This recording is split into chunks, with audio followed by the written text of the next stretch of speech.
Hello and welcome. Today we are going to be watching episode 5 of season 3 of You. Now, if you followed my series so far, I did just want to say a quick thank you. Thank you for following. I really appreciate the support that you've given me so far. This marks the halfway mark through the season. If you haven't seen the rest of my episodes, if you are new to the channel and this is the first episode of You that you've seen so far, please do feel free to go and find the rest of the series. It's up there somewhere. It's all in a playlist on my channel there, and you can watch all the way through from episode 1 so far to 5, and then we will be going forward right through till the finale in episode 10. I'm cautiously optimistic for this episode. I did say in the last video about episode 4 that I was getting a sense of the kind of the there's like a plodding pace, I'd say. For the last 2 episodes, episode 3 and 4, the main bulk of the episode, the pacing has been quite plodding. There's been times where I've kind of zoned out a little bit. It's been a little bit slow. And then it ends really strong on something that kind of wants to see you. It makes me want to go through into the next episode and see what happens and see how that develops. That's kind of the pattern of the last 2 episodes. I want a little bit more from this one.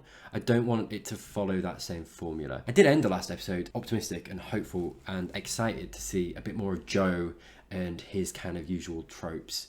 Obviously, like, yeah, there is an element of that of like, it's going to be the same thing that we've seen before. It's probably why they haven't done it so much in this season so far, and why they cut off that kind of avenue in the first episode with killing off the neighbour, because that was kind of where it was going to go with her.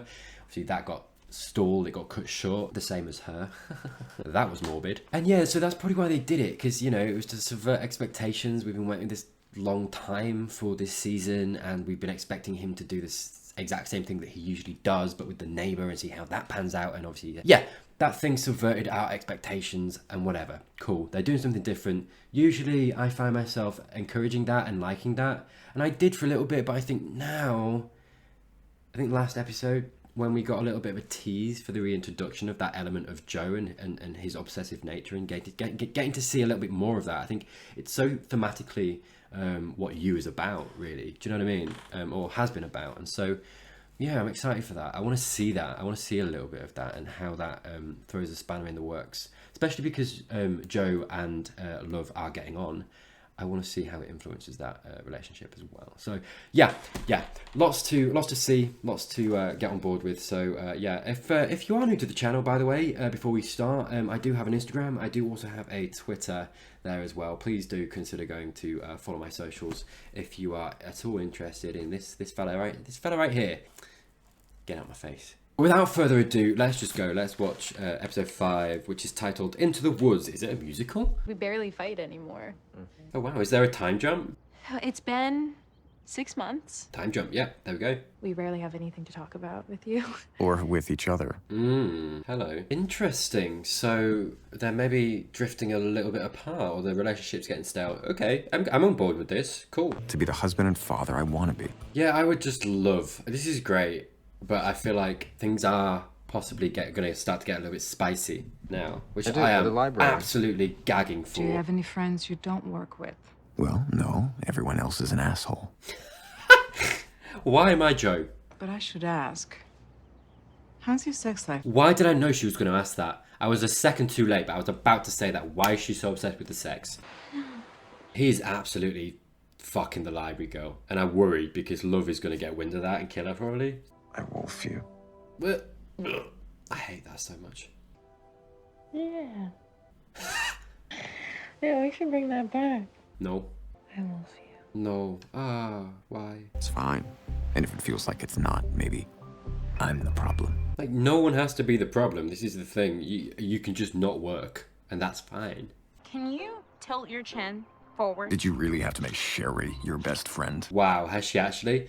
Do you know what, Love? I'm not on board with the direction you've taken. I'm going to be honest with you. Fitting into suburbia's changed you, Love. I feel like she's really taken it with both hands, and she's just gone in there. She just dived in head first. And do you know what? Like, I'm not a fan of it, but like, hey, if she's happy with it, good, great. However, I think because Joe's not fitting into it, everyone's like, Joe, you downer. Hey, come on, make some friends, fit in, man. And it's like, no, Joe's also allowed to do what he wants to do and make him happy, and, you know, whatever. Theo. Oh, where's this going? Did they fuck? Oh no, she's just thinking about it. well, they're fucking. Do you know what I said right at the beginning? Whatever. Do you know what? Maybe, pause, maybe it's going to go into some really kind of polyamorous storyline. Hey, whatever works for him. Joe, I like it when you appreciate me. Didn't like that at all. Gosh, if you could see his hair. I like all this. They've done this really well because I like her. She's a cool character. She's really sweet. Why? It's dragons fighting. Pause. By the way, amazing lighting on her. Mwah. Well done, guys. Well done. But yeah, no, it's interesting because it's interesting that I feel like the connection that the show has made in that, like, okay, so Joe gets very obsessed with people, right? And it's like, it's almost like love at first sight. It's instant and he knows. That's always been how it's happened. And now this is starting to happen after it's been a slow development. It wasn't kind of love at first sight, and yet he's kind of found his way here anyway, and that's different. So I do wonder, why is that different? How is that different? What effect is that going to have on him? Maybe that means this might work because it's been a slow burn. Like they were maybe almost friends first, or they had interactions first before at least he ever felt that way. I don't know. Maybe it means something. Maybe I'm reading into it too much. Probably. Oh, she doesn't know about the wife, right? No. Okay, yeah. I don't know why that keeps getting me. Why am I a sucker for the dreams? I don't know why. Such a fool. It's just what you need, my friend, to recharge those masculine batteries, if you know what I mean. I do not. I love that Natural Joe's just... impulses. The fuck? It's an incredible feeling. I swear, this Just letting guy... out that part of yourself that you have to cage most of the time. I mean, I'm getting gay vibes. I kind of want this guy to make a pass at Joe. I feel that's where it's going. I love that Joe's like, right, okay, so Joe's got problems. We all know that. I'm not making excuses for that. But I do like how Joe's character is a representation that is atypical of what I guess society views as kind of manhood and masculinity. You know, like the big butch guy's like, oh, let's go out and hunt. Yeah, man. And Joe's like, what? And I like that kind of questioning of masculinity, and it's like, does that really make you a man? No, by the way, but I'm not asking that as a serious question. It's rhetorical. No, it doesn't. We put all these definitions on what it means to be a man, what it means to be a woman, and it's part of the reason why we've got, like, you know, loads of issues with gender nowadays, right? Because we assign so many things to each gender, which is stupid. My opinion is what it is. But anyway, it's nice, and you know, I guess in the last decade or so we have been getting more varied representations of masculinity. He's weirder than ever, huh? He's not weird. He's a kid. Kids are weird. Cut him some slack, okay? Wow. Okay. Where you're conducting a sordid affair with the stepson of the woman you killed. Yeah, I know how crazy I sound. Love? What the fuck? Oh, here we go. Do you know anything about these Uber charges in Palo Alto? Sometimes Theo texts me when he's drunk and I get him an Uber. And also, Is there something else you're not telling me? she wants to fuck him. A little bit. Hey. He kissed me. He kissed you. You made me feel like there's something wrong with me and I've done everything you asked when you've been lying to me! Whoa. I feel like that was an overreaction, though. You are clearly not happy. If he's clearly not happy and you can see that, why have you not sat him down and talked to him and been like, look, what's up? I'm not saying all the shit's on her, right? He's also not sitting her down and being like, I'm not happy, right? He could do that too. Again, it comes back to this thing of like, they need to talk. No man left behind. Who the fuck is this? That pack that we summoned in Manjaro. Oh no, I recognize him. Yeah, okay. Why is male small talk so terrible? Legit though. It is. It really is. For the most part. Again, the masculinity thing. Just calling it out. I like it. Carrie helped me embrace my inner beast. What does that mean? And breathe and scream and cry. Definitely a theme of manhood, masculinity in this. With these men, it makes it feel safe. How coddled was his life to believe he's safe among men? Call it out, mate. I just want to, just for a second, just compare the way that this theme of the episode about masculinity, how it's been integrated really nicely into the episode, as opposed to the anti-vax thing. And by the way, I'm over the anti-vax thing. The only reason I'm bringing it up is just to compare it, because that's the thing. It's kind of it's commenting on society and things that are social, right? But it's doing it in a way that is subtle and, you know, whether it's in a rebuff that Joe makes in his head. I feel like the way that the anti-vax stuff, I don't know, it would have just been someone standing there making a proclamation of like, all men are bad. That's how I feel like the anti-vax thing was done. It was quite heavy-handed, whereas this is integrated much better in the episode, and it just works better. I just wanted to kind of hold those two things up, contrast them, and why I feel like this is working and that didn't, at least immediately.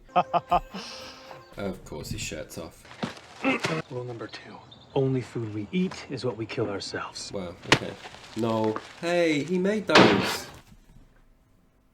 What the fuck? One time, I got caught in a lanch split boarding at Ho. If I can survive that, pretty sure you can survive this. Do you know what, mate? Why don't you just go somewhere private, have a wank, come back, and you'll be much calmer. Do you actually like these trips? They really have been a savior for our marriage. How? Come undone. The first time I came out here, I wept like a baby. He still has tantrums? Oh, Henry's an overachiever. Don't you ever want to scream and cry? Carrie says this trip's about being a man. I think it's about being a kid again. Or maybe just about being a human. It goes back to this thing. He was just talking there, like, do you not ever feel like you need to have a tantrum? Blah, blah, blah. It's like, kind of is a thing that I guess men feel like they have to do, in that they have to bottle up emotions, right? It goes back to this thing that I keep talking about between, like, Love and Joe. And it's like, why is it so hard for adults nowadays to talk to each other and be honest? And it's the same thing here. Why do you have to go to the woods and do all this shit to teach you how to feel, teach you how to allow yourself to feel? And by the way, that's not like me shitting on anyone, because I feel like that's almost not really that's not really people's fault. I think we live in a society where, like, especially where I know, like, you know, men particularly are told to bottle up their emotions and their feelings. They're not allowed to cry. They're not allowed to do this. Not allowed to do that. You know, because if you do that, you're weak and you're not a man and all this stuff. So basically, me talking about this is, I guess, commenting on our really deep on our society with the relationship stuff, also with the masculine stuff. You shouldn't have to go to the woods and break down in a place you're unfamiliar with, around people that you're unfamiliar with. You should be able to feel, and if you want to cry, you should be able to cry, and if you feel angry, be angry and have a tantrum in a nice way, not an aggressive, violent way. You know what I'm saying? I think the show is doing it on purpose. It's highlighting that, and that's good. I like that. I heard your husband yelling at you. How close are these houses that they can all just hear each other? Not a crime to fit in, Theo. Maybe you'll understand that when you're older. You've changed. Yeah, there's a real theme, isn't there, with this episode of fitting in or going against the grain of the whole masculinity thing. Sorry, I keep going on about it, but I'm doing it because I like it. I think it's really good. There is definitely a subtle theme of, like, you know, do you want to fit in or do you want to be yourself and not fit in, you know? Because I feel like we are in so many ways taught or encouraged to fit in with society, you know, in a lot of ways. Whether it's the things I've talked about with masculinity, whether it's the things I've talked about in relationships. But that does not make me like her character more. She's allowed to make the decision for herself to fit in, right? Like, absolutely. But then to say to someone else, like, maybe you should fit in, actually, you'll get it when you're older. Super condescending. Don't do that. I learned this mating call outside of Cartagena. What the fuck is this guy? Out of the brush, started nuzzling my cock. No. Will it ever stop? Grunt! I love that Joe's just stood there. Let's go, Goldberg! I'm gonna get you dirty tonight, boy! Excuse me, what? Shit. What the fuck? Do not give this man a knife. Oh, well, give Joe the knife. Yeah, I'm game. Stop!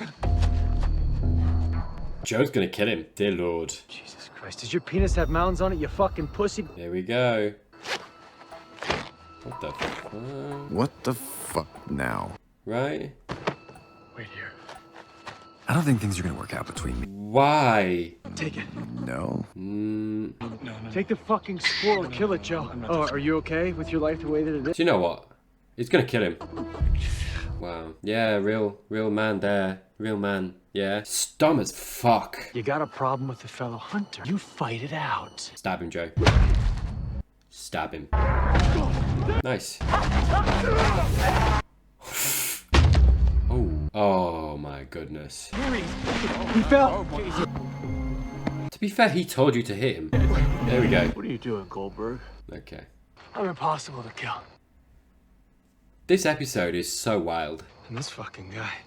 He's gonna tell him I threw him off a fucking cliff. No, Ian. He's totally cool with it. I can tell you now. Goldberg is a fucking animal. You are one fine specimen of a man, Joe. This is very gay. You got this. Yeah. Okay. Darkness inside me, but they saw it and accepted me anyway. Is this what it feels like to have friends? Oh, do you know what? Hey, do you know what? Yes, they're silly. Yes, what happens out here is fucking nuts. Okay, cool. Sure. Hey, if Joe's happy, I'm happy. I feel like me again. Do you know what? If she's happy, whatever. Whatever. See? Joe's doing his thing with the library girl. She's doing her thing with this guy. Do it, man. Do it. If you want me to shut up, I will. Good. Good. Improvement. At least he's asking. And she's clearly into it, so... It's like you're playing house. But none of this actually makes you happy. Yeah, like, Love and Joe, they're not happy, right? So I'm like, I don't think they should be together. They should have just been like, look, this isn't working, neither of us are happy. We can still co-parent, like, we can still be parents to our child, but we need to go and find our own happiness. I feel like that should be what, obviously, you know, is happening, but... They're choosing to do this, and look, you know, I keep saying Joe deserves his happiness, and I've said before, like, Love deserves her happiness too. And look, Joe's done nothing with the library girl. In fact, he has said, you know, I've been good, and we're just friends, and we should be friends. But like, we all know where that's going, right? But like, I don't feel like she's being, I don't know. At the same time, am I wrong in saying all the bad stuff that has kind of happened, all the stuff that. All the points of conflict and contention, for the most part, they're all because of love. Am I wrong? The neighbour, the anti-vaxxer. I should watch the fucking thing. Hang on, play. Yeah, okay, there we go. Okay.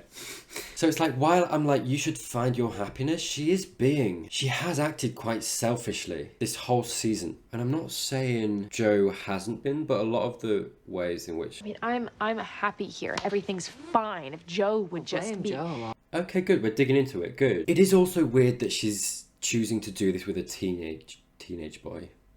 You shouldn't have done that. He's a young guy. He is a bit obsessed with you. You know, I guess you're his first love or whatever. And you've done that, and you are leading him on now. So you've said never again, don't do that again before, and then you do the thing. You're not being very clear. Because we keep seeing Joe blame himself for everything as well. He's like, no, I'm the problem. And like, look, they both should sit down and talk about this. They absolutely should. And Joe could do that as well. He could make that first move. But he does feel like he's the problem. So his solution to it is like, no, I've got to fix me and then it'll be fine. And it's like, she's clearly not happy either, because she's like, I should be happy, but I'm not. It's a fuckathon of emotions, man. Look, I'm sure the sensor's just on the fritz, but I'll go. Oh, this is going to be... It's going to end on something spicy again, isn't it? I see. Okay. What? Jesus. He actually taught me an important lesson. Love, I can't completely cage what's inside of me. No social media, just watching. Here we go, we're back. Marianne. We're back, baby. I've felt more alive these past few days watching you. That's so unhealthy. That's not good, Joe. Do you know what? Right, I've come to a conclusion at the end of this episode. I feel like I need to stop analysing their relationship specifically. Like, it's so messy. It's so messy on so many levels that, oh God. I feel like mentally I've run a marathon going back and forth and trying to figure out who's to blame or why it's not working or is it working. And it's like, it kind of does work, even though it shouldn't, and it kind of doesn't work at the same time. It's so weird. It's so weird. And they are both as bad as each other. Like, yeah, okay, a lot of the stuff, the bad stuff that's happened, the conflict that has happened, has been because of things Love has done. So it's like my mind goes, well, you know, Love is to blame. And I have sympathy for Joe, I do. And I have sympathy for Love because she's also very traumatized, right? For various reasons. That's what I mean. It's just messy. It's just messy. Do you know what though? Sorry, let's keep on track. That episode was I enjoyed that episode better than I did the last like 3 and 4. I liked the discussion, I guess, there was to be had about masculinity. Because like, as much as I was saying what I said, you know, some guys, some men absolutely would revel in the things that I found kind of silly, right? And it's unfair of me to say that that's not being a man as well. I think what I was getting at, I guess, was my point is that men should be allowed to be whatever they want to be. You know, if they want to be the big macho, like what we associate with like macho-ness, blah, blah, blah, blah, blah, then they can be that, absolutely, and that's fine. I think the problem is when there's such a culture around it that if you're not that, then you're wrong. That's the issue that I have. But, you know, in reality, what should be the case is that you can be whatever you want to be.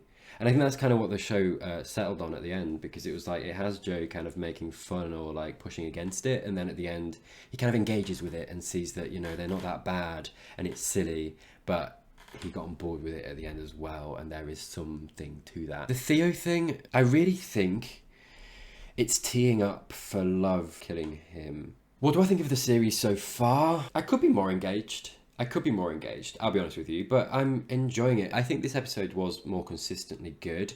And yes, it ended on like less of a cliffhanger, more of like the thing that I was talking about before with Joe returning to his ways with the library girl, which is what I want to see. So I'm excited to go forward, and I like the time skip. I think it really needed that. It was kind of a soft reset, right? The first few episodes were just introducing you to the playing field. We know everyone, that events have happened. The events that have happened probably will come up again in the future. While it's not engaging me to the extent that I would perhaps like, it is still engaging me. I mean, you see as I analyze stuff, like that's because I do that because it's engaged me in some way, right? So I am enjoying the show. Could enjoy it a little bit more, I suppose. Going forward, I do want it to just pick up a little bit. So we'll see. That's it for this video. Thank you for watching. If you have enjoyed this, please do consider subscribing, clicking that bell button, and you will be notified when I post the next episodes in the series. If you have enjoyed, there are some links down below as well. Go check those out if you want to support the channel. Other than that, thank you again. Thank you very much for watching, and hopefully I will see you in the next one.